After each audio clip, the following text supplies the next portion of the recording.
Essa semana uma cliente da Be Creator foi notificada pelo CRM dizendo que existiam 2 publicações que não estavam seguindo as regrinhas de publicidade do conselho.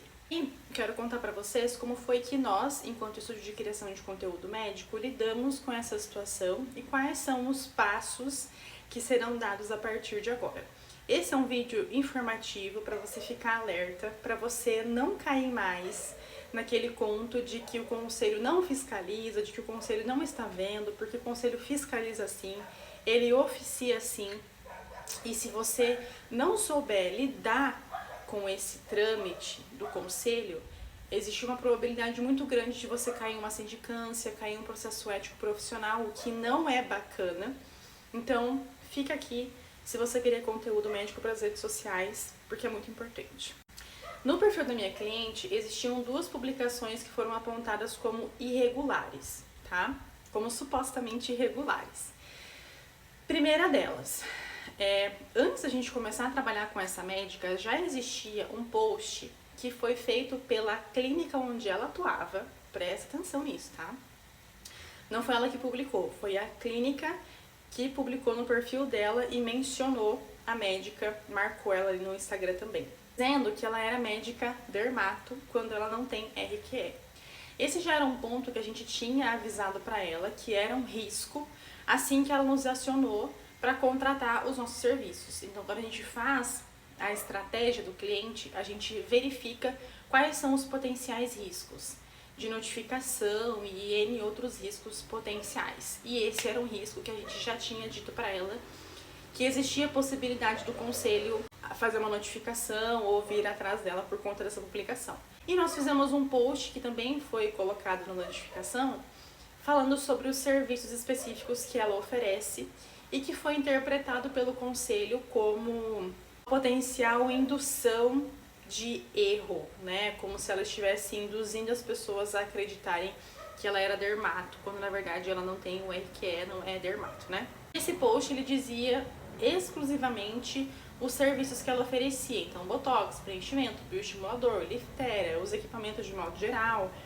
E a gente construiu uma narrativa com as dores dos potenciais pacientes, enfim, né, um conteúdo ali direcionado para o público-alvo e para deixar muito claro quais eram os serviços que ela oferecia. E foi considerado pelo conselho como uma suposta infração.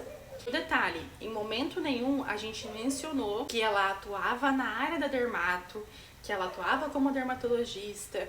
A gente nunca, em momento nenhum, colocou essas palavras especificamente neste post.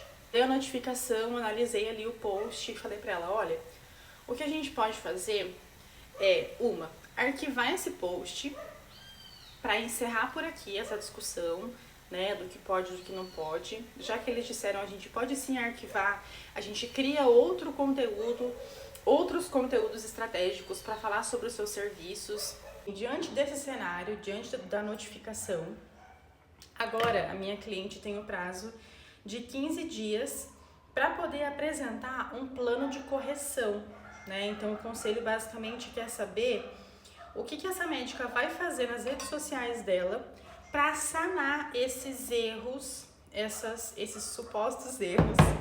E, gente, eu tô falando aqui suposto porque eu também tenho um sangue de advogado correndo nas minhas veias, então...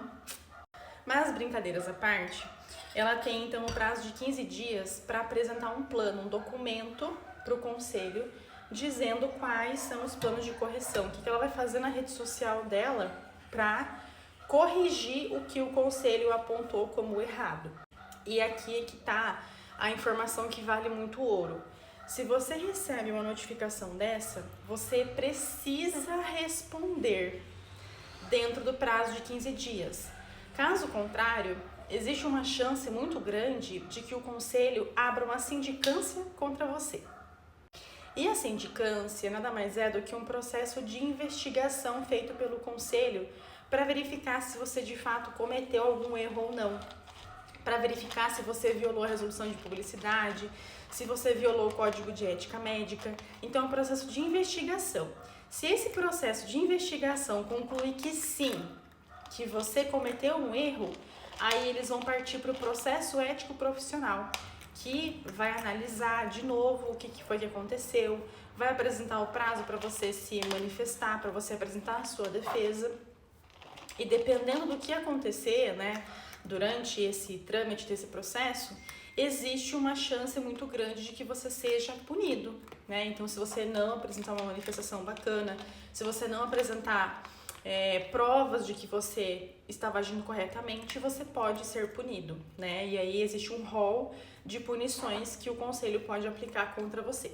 Então, meus anjos, é de extrema importância que você, assim que tomar ciência dessa notificação, procure um advogado especialista em direito médico que trabalhe com defesa no CRM, que trabalhe com publicidade médica, que entenda de direito médico preventivo, de CRM, para que ele possa te orientar, para que vocês possam construir essa peça juntos, tá? E aí, inclusive, voltando para o caso da minha cliente, eu fui atrás, eu também atuo como advogada, mas, como vocês sabem, eu estou em transição de carreira, então essa parte mais burocrática do CRM eu contratei, busquei uma parceria profissional de uma advogada que também trabalha com direito médico, para que a gente trabalhe em parceria, né? Até porque eu sou a responsável pelas redes sociais da minha cliente, então a gente vai traçar junto essa defesa, a gente vai traçar junto essa defesa não, né? Esse plano de correção para apresentar para o conselho. E por fim, e não menos importante, aqui fica de novo a minha ressalva, para que você sempre busque alguém que entenda minimamente de como que funciona a CRM, alguém que entenda minimamente de como que funciona as regrinhas do conselho, todo esse trâmite, do que vai acontecer se eu não fizer isso, o que acontece se eu fizer isso, se eu fizer aquilo, tá? Porque isso pode acabar virando uma bola de neve que poderia ter sido evitada lá no começo. Então, ter alguém que consiga fazer essa gestão de crise, alguém que te diga, que te oriente, olha, a partir de agora vai acontecer assim, agora vai ser assado, agora a gente pode fazer isso, agora a gente pode fazer aquilo, pode evitar muitas dores de cabeça, tá? Então, fica aí o alerta para vocês e a realidade do que é, de fato, ajudar médicos a criar conteúdo para as redes sociais.